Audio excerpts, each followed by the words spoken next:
Ya, ini 2 Timotius pasal 2. Saya baca, ya mulai. Sebab itu, hai anakku, jadilah kuat ya. Ya, bagaimana caranya bisa kuat ya? Kuat oleh kasih karunia dalam Kristus Yesus. Apa itu kasih karunia? Yang kita tidak punya, Dia beri. Jadi kalau nanti belum tahu, minta saja, Tuhan, apa artinya kuat di dalam kasih karunia? Nggak mengerti aku bagaimana bisa kuat dalam kasih karunia Yesus Kristus. Supaya Tuhan mengajari Anda. Ya, berikutnya, apa yang telah engkau dengar daripadaku di depan banyak saksi, percayakanlah itu kepada orang-orang yang dapat dipercayai. Dan yang juga cakap mengajar orang lain. Jadi nggak boleh kita simpan. Makanya apa yang kita tahu, kita berikan sama orang.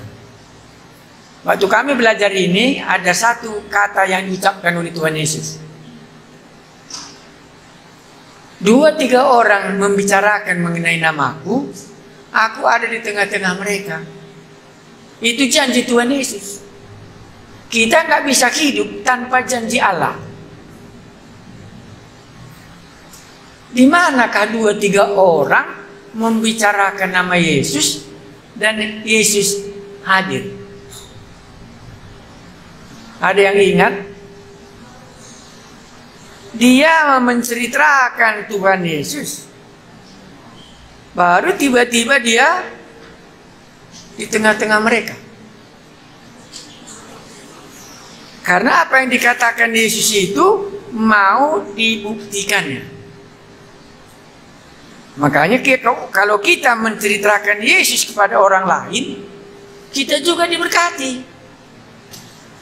Ya, pasti Anda tahu itu ya. Lukas pasal 24, waktu murid-murid meninggalkan Yerusalem. Kalau 2-3 orang, ya makanya di sini juga sama. Apa yang telah engkau dengar daripadaku di depan banyak saksi, percayakanlah itu kepada orang-orang yang dapat dipercayai, yang juga cakap mengajar orang lain. Jadi waktu kita memindahkan apa yang kita tahu itu, di situ juga kita dipelihara. Orang Kristen tidak bisa hidup tanpa janji Allah yang ada bagian kita. Nggak bisa. Dunia ini semakin jahat. Tetapi satu saya senang kali waktu pentahbisan Pak Trump, tidak ada kecuali laki-laki dan perempuan. Gender tidak diterima di sini. Dia pulihkan dosa Roma pasal 1. Dan dia sudah mulai rekrut semua yang gender double, diberhentikannya dari pekerjaan. Karena yang ada cuma laki-laki dan perempuan. Kita harus memiliki pegangan yang lebih daripada itu. Nah, makanya kalau 2-3 orang membicarakan nama aku ada di situ. Aku yakin 100%.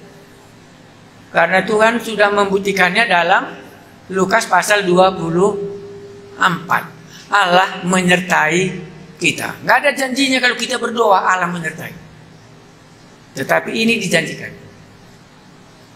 Kedua, kalau memberitakan Injil, dia berjanji, aku menyertai engkau sampai selama-lamanya. Kita tidak bisa hidup dalam zaman ini tanpa pegangan hidup. Hipnotis semakin kuat, okultisme semakin kuat, semua sudah semakin kuat. Judi online bagaimanapun tidak bisa diberhentikan. Apa pegangan kita? Kita akan hanyut semuanya. Nah, makanya kita coba ini ada pegangan kita. Makanya 2 Timotius ini harap Paulus ataupun iman Paulus dipindahkannya kepada Timotius karena mahkota sudah tersedia bagi Paulus ya. Ketiga, ayat 3. Ikutlah menderita sebagai seorang prajurit yang baik. Kita ini prajurit. Jadi orang Kristen itu nggak bisa di kursi empuk. Kita ini laskar Kristus, laras Kristus mah itu peperangan. Iya, nggak bisa kita bayangkan nggak ada musuh. Berikutnya, ikutlah menderita sebagai seorang prajurit yang baik dari Kristus Yesus. Seorang prajurit yang sedang berjuang tidak memusingkan dirinya dengan soal-soal penghidupan. Ya, jadi kita akan beralih tidak hidup ini kita tidak lagi terlalu banyak sangkutnya. Supaya dengan demikian ia berkenan kepada komandannya. Seorang olahragawan hanya dapat memperoleh mahkota sebagai juara apabila ia bertanding menurut peraturan-peraturan olahraga. Seorang petani yang bekerja keras haruslah yang pertama menikmati hasil usahanya. Ini yang payah. Ya, yang paling benar dalam tafsirannya adalah saya petani. Kapan menikmati? Seorang petani menikmati cuma satu. Waktu saya selesai menaburkan benih 1 hektar sawah saya, disitulah saya menikmatinya. Sudah selesai semua. Waktu panen makan pun gak enak. Saking capeknya mengumpulkan padi itu. Jadi kalau begitu kita paling berbahagia sebagai petani dan kerja keras ya. Ya, itu waktu kita selesai memberitakan Injil. Tidur pun langsung enak. Ya. Itulah kita menikmati Injil yang kita beritakan itu. Itulah artinya. Berikutnya, makanya gambaran orang-orang yang percaya itu sebagai laskar, prajurit, sebagai olahragawan, sebagai petani. Ayat 7, perhatikan apa yang kukatakan. Tuhan akan memberi kepadamu pengertian dalam segala sesuatu. Sesudah kita dengar, saya berharap Tuhan akan berbicara kepada saudara dengan memberikan pengertian benar ini. Tadi kita sudah berdoa supaya kita melihat harganya Injil itu. Karena nggak ada lagi mengkhotbahkan nilainya Injil itu. Tahu mereka Yohanes 3:16, tapi dia hanya menekankan kasih Allah. Dia tidak pernah menekankan anaknya yang tunggal ini. Itulah nilainya. Berikutnya, ingatlah ini. Yesus Kristus yang telah bangkit dari antara orang mati, yang telah dilahirkan sebagai keturunan Daud, itulah yang kuberitakan dalam Injilku. Bukankah Anda rasakan kebangkitan Yesus menjadi kebangkitan kita, jawaban semua hidup kita? Yang muda pun matinya, yang tua pun matinya. Kalau tidak ada kebangkitan, maka untuk apa kita hidup? Tidak lebih kita hidup hanya sebagai lembu yang makan rumput di bumi ini. Tetapi kalau ada kebangkitan, maka kita akan berbeda. Nilainya jauh berbeda dari yang lain, makhluk yang lain. Ini mungkin akan menjadi renungan kita. Berikutnya, karena pemberitaan Injil inilah aku menderita. Jadi Paulus tahu apa sebabnya dia menderita. Ada yang kena kanker, ada yang kena penyakit ini, ada yang kena ini. Tetapi Paulus menderita bukan karena dosa, tapi karena Injil. Malahan dibelenggu seperti seorang penjahat, tetapi firman Allah tidak terbelenggu. Jadi untuk kita mengabarkan Injil, inilah sukacita kita. Apa yang kukatakan akan tumbuh pada suatu hari. Dan waktu kita tua, kita harap kalau Tuhan izinkan, segar kita. Oh, ini yang kuberitakan dulu. Ya, itulah. Walaupun saya seringkali dimarahi ya. Karena dia sudah bertobat, nggak ku kenal lagi. Padahal dialah murid sekolah mingguku. Tak ku kenal lagi. Karena kampungnya kan banyak. Kami kampung dari sini, kampung sekolah minggu kami sudah percaya sama Injil. Karena Injil itu sedang ditaburkan akan tumbuh pada harinya. Ayat 14 tadi belum, mari kita baca 14. Ingatlah dan pesankanlah semuanya itu dengan sungguh-sungguh kepada mereka di hadapan Allah. Jadi waktu kita khotbah, kita menyampaikan itu di hadapan Allah. Artinya apa?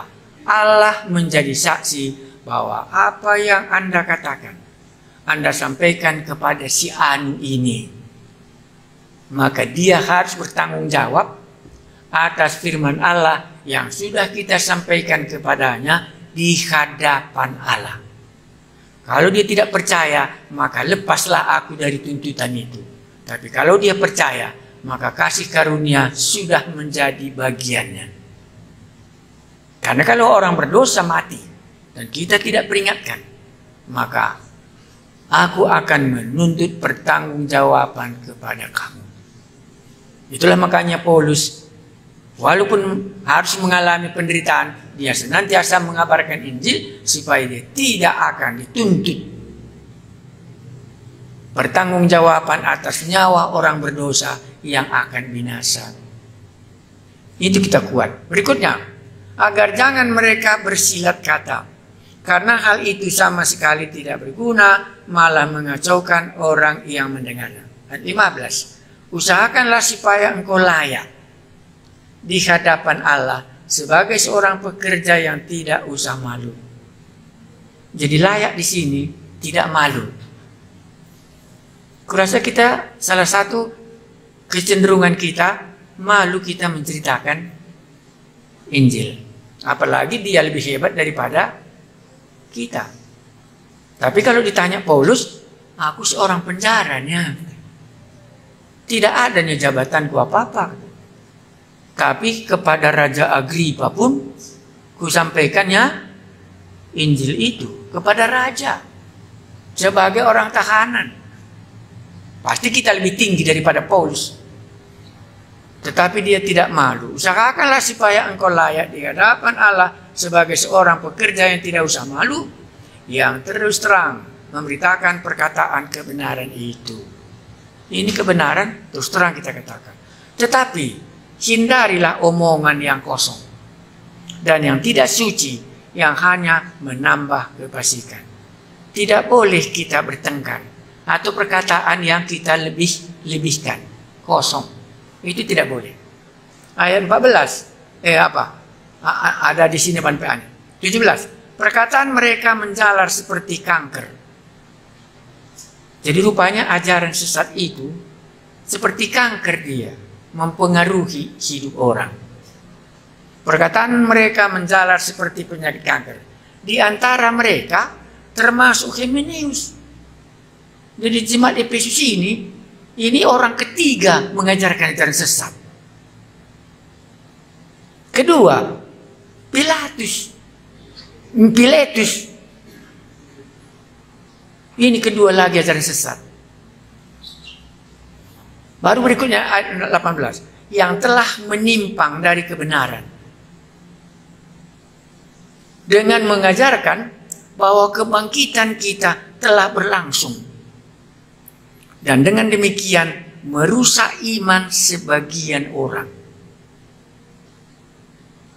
Kita kan gak pernah kita tanya, apa yang kau beritakan nak? Apa yang kau percaya? Paling-paling kita katakan, sudah kau terima Yesus? Tidak pernah kita tanya, dia ajaran sesat. Ya. Makanya di sini, jangan anggap semua ke gereja ini akan benar semua ajaran ini. Kalau Efesus pun begitu mantapnya Paulus 3 tahun mengajar. Muncul ini orang yang keempat mengajarkan ajaran sesat di Efesus. Apalagi di perjanjian ini. Jadi mana tahu saudara-saudara Anda juga orang.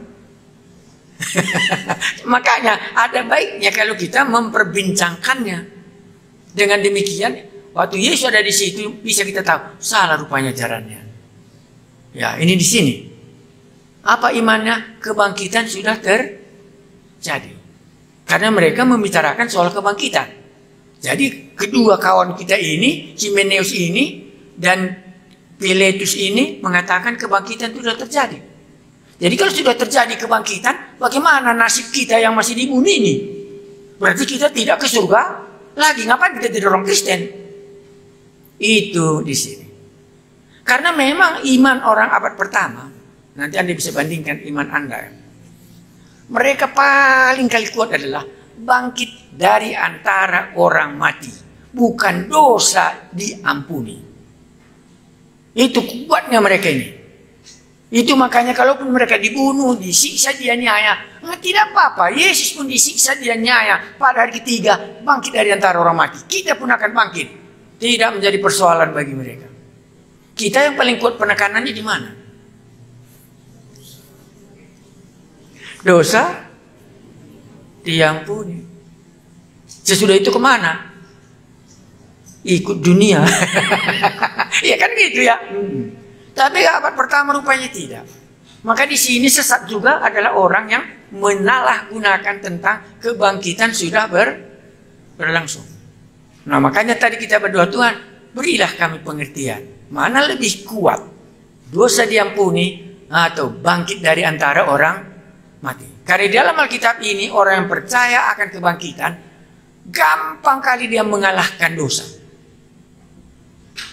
Gampang kali dia mengalahkan dosa. Apa itu dosa? Karena bagi dia ada kebangkitan. Itu menjadi kuasa power mematikan kuasa dosa itu bagi mereka. Ya. Jadi kalau Anda hanya dosa diampuni, makanya kesulitan kita senantiasa bagaimana caranya menang dari dosa.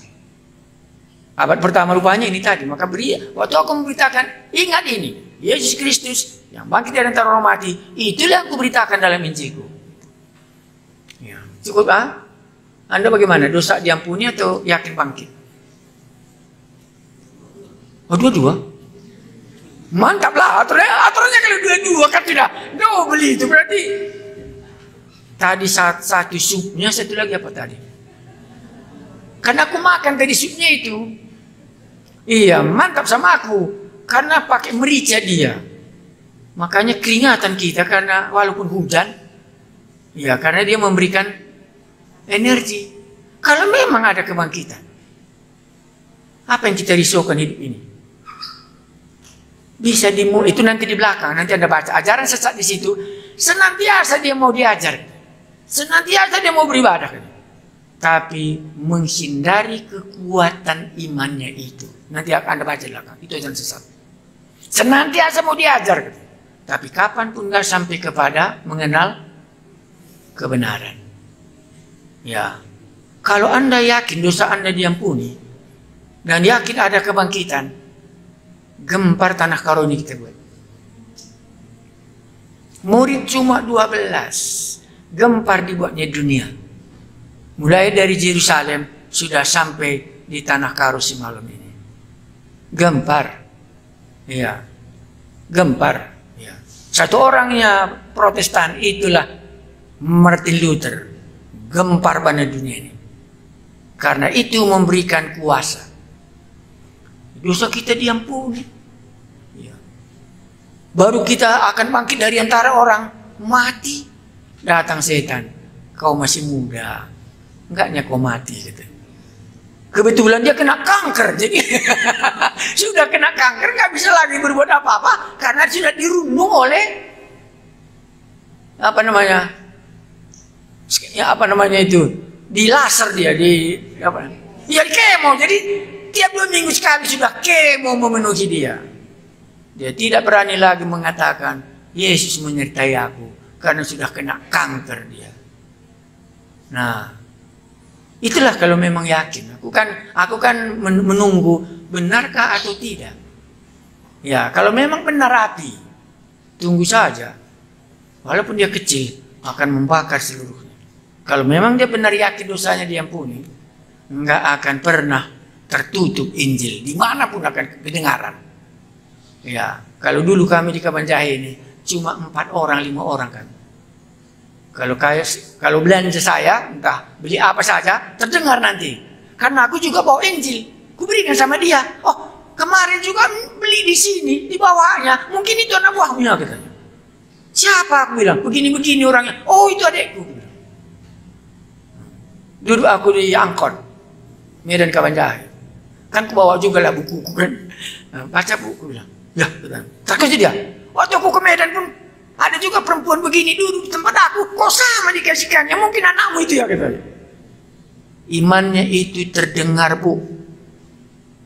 Di mana iman kita terdengar hari ini?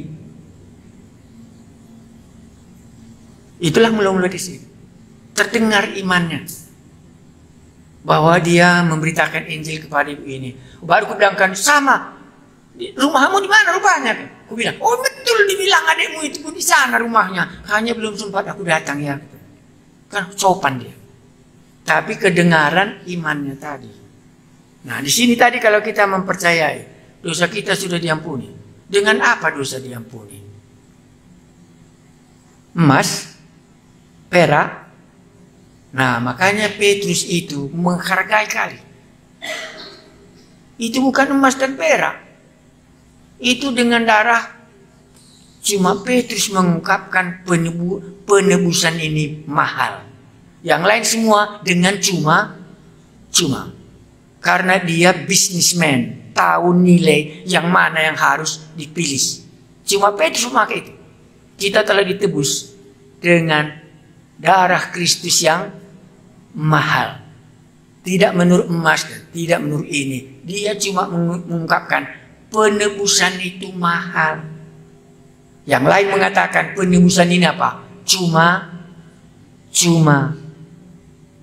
itu tahu artinya sampah. Makanya kami nggak pernah pakai kita ditebus dengan cuma-cuma, nggak pernah aku berani makainya. Ya, tetapi aku mengungkapkannya berapa nilai dosa kita dapat diampuni. Baru kedua, kalau bangkitnya kita, berapa hari lagi lah kita hidup coba? Ya. Berapa hari lagi lah bangkit juga kita? Nah, paling-paling 50-60 tahun cuma. Umur 80 bagaimana? Ya. Kemana pun tidak bisa. Ke kamar mandi saja sudah menderita. Minta didoakan supaya mati dia. Iya. Kalau betul. Nah makanya nanti waktu Anda baca, jumpa kita di sini. Ya. Karena iman itu umumnya. Ya. Sama dengan api, itu umumnya membakar. Iman itu umumnya punya kuasa. Oke. Entah yang mana nanti mahal kan terbukti. Ya, aku tadi kan sudah minta tadi doa. Kan sudah tadi doakan. Tuhan berilah anakku ini mengerti anugerah ini mahal supaya dia tidak malu kemanapun. Ini dia. Ya, mari kita baca berapa sekarang? Berapa kita sudah? 19 atau 20? 19? Oke, ini bagus. Saya baca 17 supaya satu bagiannya. Perkataan mereka menjalar seperti penyakit kanker ya. Di antara mereka termasuk Himeneus dan Piletus yang telah menyimpang dari kebenaran dengan mengajarkan bahwa kebangkitan kita telah berlangsung dan dengan demikian merusak iman sebagian orang. Ayat 19 ini keputusannya. Tetapi dasar yang diletakkan Allah itu teguh dan materainya ialah apa? Tuhan mengenal siapa kepunyaannya. Mantap enggak? Tuhan mengenal ini dombaku, ini dombaku, ini dombaku. Oh ini Judas Iskariot. Tuhan mengenal siapa kepunyaannya. Berikutnya. Dan setiap orang yang menyebut nama Tuhan apa? Hendaklah meninggalkan kejahatan. Itu tandanya. Domba-dombaku mendengarkan suaraku. Dan aku memanggil mereka satu persatu. Ada hubungan satu dengan yang lain. Ayat 20. Dalam rumah yang besar, ini sambungannya lagi. Dalam rumah yang besar, bukan hanya terdapat perabot dari emas dan perak, melainkan juga dari kayu dan tanah.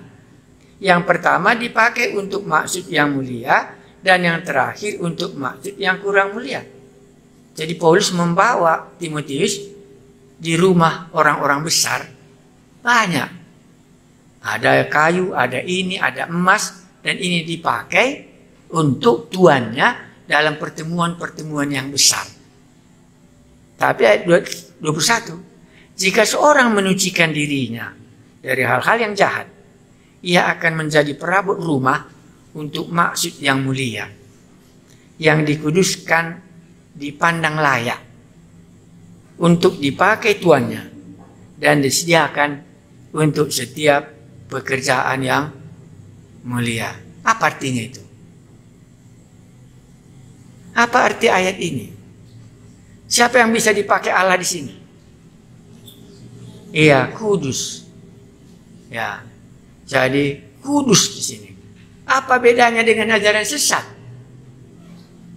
Tidak tertib. Ya, tidak kudus, sembrono, itu artinya sini. Jadi bisa dibandingkannya. Oke, 22. Sebab itu, jauhilah nafsu orang muda. Jadi Paulus ini mengerti juga sedikit ilmu jiwa.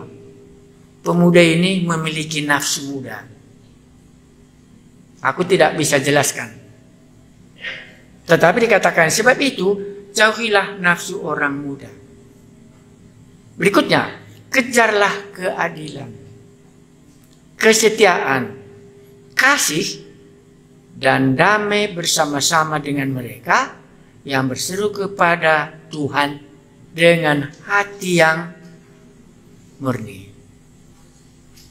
Jadi Paulus melihat hati yang murni merupakan satu bagian yang sangat penting di dalam berimannya Timotius, supaya dia nanti bisa bertahan sesudah pun Paulus pergi. Sudah selesai? Belum? Oke, mari kita baca satu lagi. Apa yang dihindari? Hindarilah soal-soal yang dicari-cari, yang bodoh dan tidak layak. Engkau tahu bahwa soal-soal itu menimbulkan pertengkaran. Jadi rupanya ajaran sesat itu nanti bertengkar aja dia, bersoal jawab. Sedangkan seorang hamba Tuhan tidak boleh bertengkar, tetapi harus ramah terhadap semua orang. Kenapa? Dibuatnya di belakang. Ia harus cakap mengajar, sabar, dan dengan lemah lembut dapat menuntun orang yang suka melawan. Jadi ada orang yang kerjanya ngapain? Melawan. Iya, bagaimana mengalahkannya? Iya. Baru dikatakannya, dan dengan lemah lembut dapat menuntun orang yang suka melawan. Sebab mungkin, apa katanya? Tuhan memberi kesempatan. Cuma ini harapan. Mungkin Tuhan memberi kesempatan. Jadi kalau begitu satu kata tidak boleh kita lupa. Waktu itu rupanya sangat menentukan kapan orang ini berubah. Maka kita harus tetap di dalam keadaan ready, tidak bercela. Tidak boleh bertengkar, sabar, dan dengan lemah lembut dapat menuntun orang-orang yang suka melawan. Sebab mungkin, ini mungkin ya, belum pasti. Walaupun kita sabar, walaupun kita setia, belum pasti dia yang melawan tadi akan berhenti. Karena cuma dikatakannya, sebab mungkin Tuhan memberikan kesempatan kepada mereka untuk bertobat. Kalau tidak, kalau nggak dibantu oleh Tuhan, yang melawan ini kapanpun tidak akan sampai kepada kebenaran. Ini anggota gereja. Ini bukan pekabaran Injil di Kemorohan. Ini di gerejanya Paulus sendiri. Ada yang suka melawan dan sebagainya. Dan Paulus katakan pada Timotius, haruslah engkau ramah. Mana tahu mungkin Tuhan memberikan kesempatan kepada mereka untuk bertobat dan memimpin mereka. Sesudah itu apa? Sehingga mereka mengenal kebenaran. Sambungnya apa?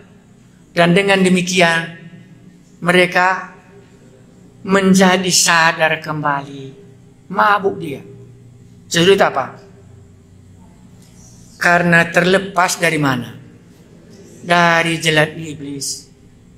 Ini di dalam gerejanya Efesus, di mana Paulus mengabarkan Injil dan Timotius ditempatkan di situ. Ada jemaat yang dijerat oleh iblis. Ini keadaannya. Ya, jadi kalau Tuhan mungkin memberikan kesempatan kepadanya, makanya janganlah ada cacatmu. Tapi lakukanlah rahmat terhadap dia, lakukanlah ini, lakukanlah ini. Mana tahu Tuhan memberikan kesempatan kepada dia sehingga dia lepas dari jerat iblis. Jadi orang gereja ini rupanya bisa dijerat iblis. Sehingga dia kapanpun tidak mengenal apa? Kebenaran.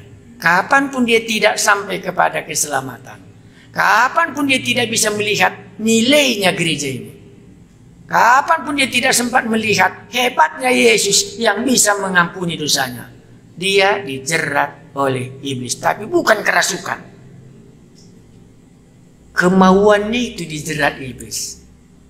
Sehingga senantiasa bertengkar, mencari-cari persoalan yang tidak membawa kepada keselamatan. Ini yang kita tunggu. Dan dengan demikian mereka menjadi sadar kembali. Ya, sadarlah dan bertobatlah. Itulah khotbahnya pada abad pertama. Dengan demikian mereka menjadi sadar kembali karena terlepas dari jerat iblis yang telah mengikat mereka pada kehendaknya. Kehendak mana mereka terikat? Saya baca, mungkin saya membaca nggak pintar. Iya, saya ulangi. Iya, saya baca mulai dari ayatnya yang di atas, karena inilah penutup dalam pasal 2. Ya, ayat 2, 24. Sedangkan seorang hamba Tuhan tidak boleh bertengkar, alasannya, tetapi harus ramah terhadap semua orang. Ini syarat. Ia harus cakap mengajar. Bagaimanapun kita cakapnya mengajar. Ia harus sabar menunggu. Dan dengan lemah lembut dapat menuntun orang yang suka melawan. Sebab mungkin Tuhan memberi kesempatan kepada mereka untuk bertobat. Dan memimpin mereka sehingga mereka mengenal kebenaran. Dan dengan demikian mereka menjadi sadar kembali. Karena terlepas dari jerat iblis yang telah mengikat mereka pada kehendaknya. Kepada kehendak mana dia terjerat?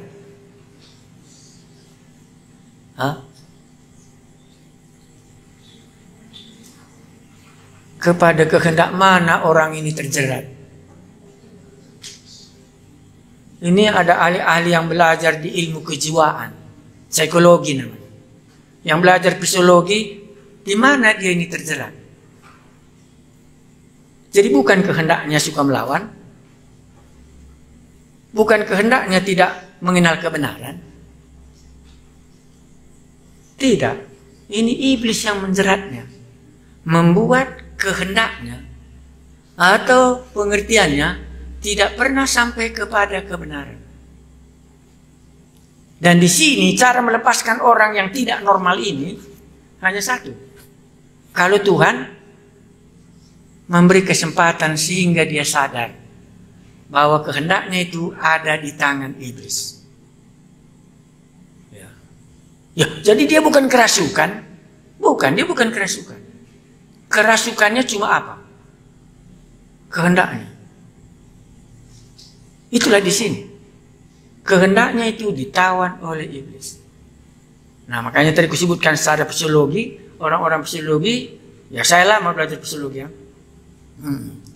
Dia hanya memikirkan bagaimana tingkah laku yang tidak normal supaya menjadi normal. Ya.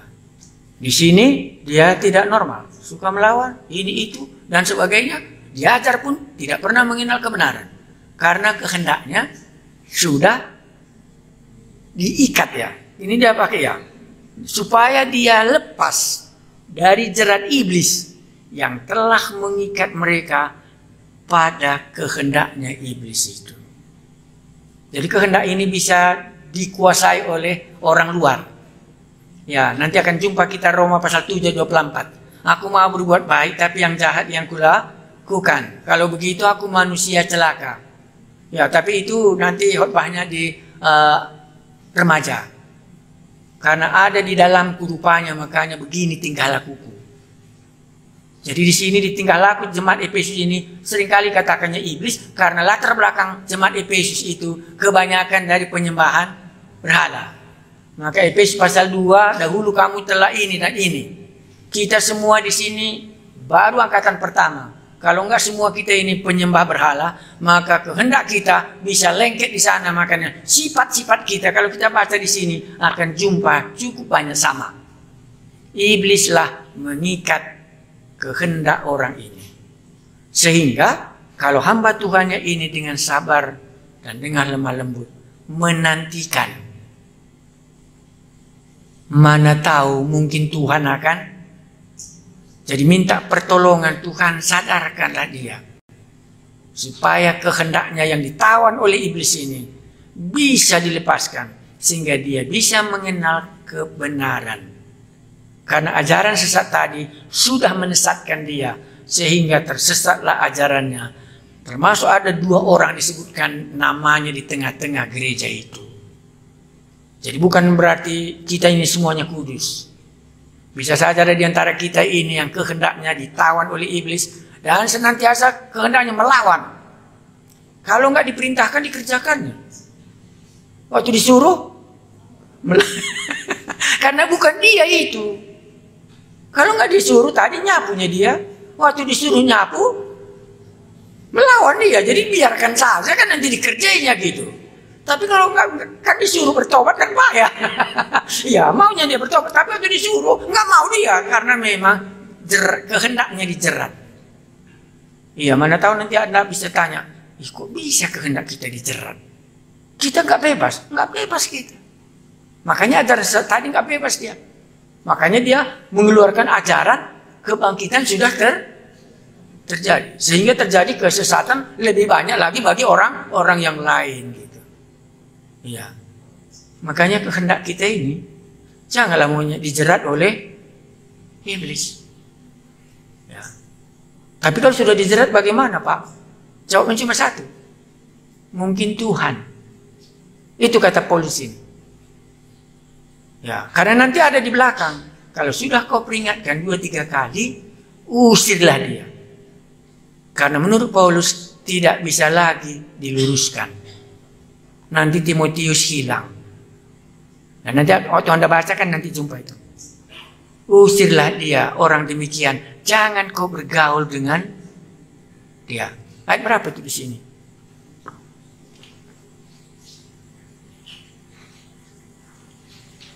Pasal 3 ayat 5 di bawahnya. Secara lahiriah mereka menjalankan ibadah mereka.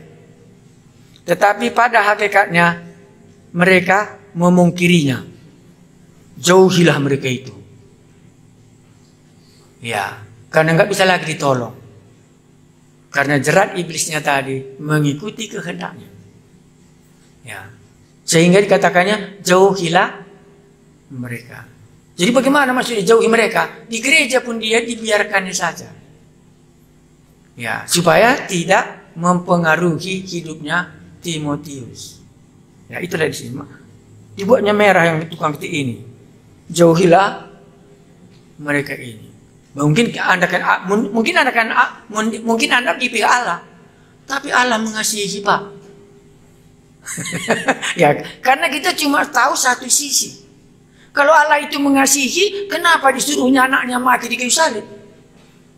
Nggak kasih saja sama Yesus, makanya dia mati di kayu salib. Kalau Allah itu kasih, pasti jawabnya Allah mengasihi. Tapi nggak ada jalan keluar.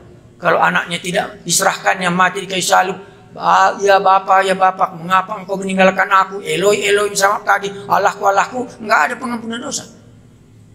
Jadi nggak boleh kita satu sisi. Makanya di sini jauhilah mereka, karena walaupun diajar, mereka tidak mau mengenal. Di atasnya lagi ayat 1. Tetapi Roh dengan tegas mengatakan bahwa di waktu-waktu kemudian ada orang-orang yang akan murtad lalu mengikut roh-roh penyesat dan ajaran setan-setan. Baru di bawahnya bilang, secara lahiriah mereka menjalankan ibadah mereka. Senin, Minggu kebaktian, kebangunan rohani ikut, PA ikut, semuanya ikut. Cuma apa yang nggak ikut? Kuasa. ibadah mereka, tetapi pada hakikatnya mereka mengkiri kekuatannya itu. Ya, ada kekuatan, tetapi mereka menolak semuanya oleh karena kehendak iblisnya tadi melawan apa yang dikatakan oleh Allah. Hukumannya apa? Jauhilah mereka. Tetapi pasal 2 tadi apa? Mungkin katanya. Jadi Paulus di sini tidak memberikan ultimatum, tapi menyerahkannya kembali ke dalam kasih karunia. Mana tahu mungkin nanti seperti aku. Dulu aku penghujat dan penganiaya, tetapi Tuhan berikan kesempatan kepada aku. Waktu aku berjalan ke Emmaus, Dia melayani aku. Akhirnya aku sadar bahwa siapakah engkau? Akulah Yesus orang Nazaret itu. Salahlah aku ini. Makanya diingatnya terus sebagai orang berdosa dia. Jadi kata kunci kalau kita ikuti riwayat hidup Paulus, sadarkah kita orang berdosa? Baru kedua, sadarkah kita kehendak kita dijerat iblis? Baru ketiga, adakah Tuhan memberikan kesempatan sehingga hatiku berubah dan melakukan sesuai dengan kehendaknya? Nanti PA kalian sampai di situ. Ada yang mau ditanyakan? Karena saya rencana cuma sampai jam 8. Cukupkah? Besok kita lanjutkan sampai selesai baca ini. Jadi nanti bawa pulang baca. Tapi kalau aku nggak adanya kemana-mana, kerjaanku masih libur, ya masih ada di sini, kami welcome. Ini besok bukan ini bukunya. Itu Injil Markus. Aku mau duduk-duduk saja, kita ikut sama adik-adik boleh. Kan kemurahan Allah itu semua ya. Ya. Nggak nambah bayar kan tadi bilang tadi, nggak tambah uang peserta kan. Ya. Pulang pun nggak tambah, nggak juga dibawa pulang. Kesini pun nggak juga tambah. Nah, kenapa Pak? Jawabnya cuma satu. Itu anugerah. Hujan turun, itu daripadanya semua. Sampai kita bisa lepas daripada jerat yang iblis berikan kalau Tuhan berkehendak. Tapi kalau Tuhan tidak berkehendak, tidak ada kekuatan kita apapun. Maka kita akan mati di dalam dosa kita. Tetapi kalau Tuhan berikan kesempatan kepada kita, kenapa kita tidak pergunakan? Itulah makanya Ken ini, abang-abang dulu. Oh, aku sudah lewat. Aku mau ikut lagi yang dasar Injil. Karena besok Injil. Hari ini bukan Injil. Jadi sudah Anda bisa lihat ya, hari ini bukan Injil, tetapi yang sudah menerima Injil untuk bekerja guna Injil. Besok itu Injil supaya kita bisa diselamatkan. Hari ini bukan, supaya kita bisa memberitakan Injil. Tunaikanlah tugas pelayananmu. Baru layanilah, lakukanlah pekabaran Injil. Alasannya karena aku telah diselamatkan. Itu alasan kita. Jadi Anda bisa bagi dua. Jadi besok temanya apa Pak? Yesus datang untuk menyelamatkan. Yesus datang untuk melayani. Kalau di sini bukan, aku yang melayani. Sudah itu Anda PA, mari kita berdoa. Izinkanlah kami, Tuhan kami Yesus, melihat di mana kami berada. Izinkanlah kami melayani Tuhan. Izinkanlah kami melihat nilainya Injil itu. Bukalah pengertian kami, sehingga kami lepas daripada jerat iblis yang berjalan mengikuti kehendaknya. Tapi pindahkanlah kami sebagai Paulus, oleh perintah Allah menjadi rasul. Oleh perintah Allah dia bersedia memberitakan Injil. Dengan lemah lembut, dengan panjang sabar, dengan ramah, menunggu kapan Allah memberikan kesempatan. Inilah sifat yang harus kami miliki. Kapan Allah memberikan kesempatan. Terima kasih Tuhan kami Yesus, dan kami akan ber-PA mencoba melihat dunia ini. Bagaimana sebenarnya dunia di sekeliling kami. Dan bagaimana caranya sehingga bisa kami menang dan bisa menjadi hamba-Mu, menjadi berkat bagi orang lain. Terima kasih Tuhan, Engkau telah melindungi kami. Kami hanya hidup dalam kasih karunia-Mu. Apa yang kau beri, cuma itu yang dapat kami terima. Dalam nama Yesus Kristus Tuhan kami berdoa. Amin.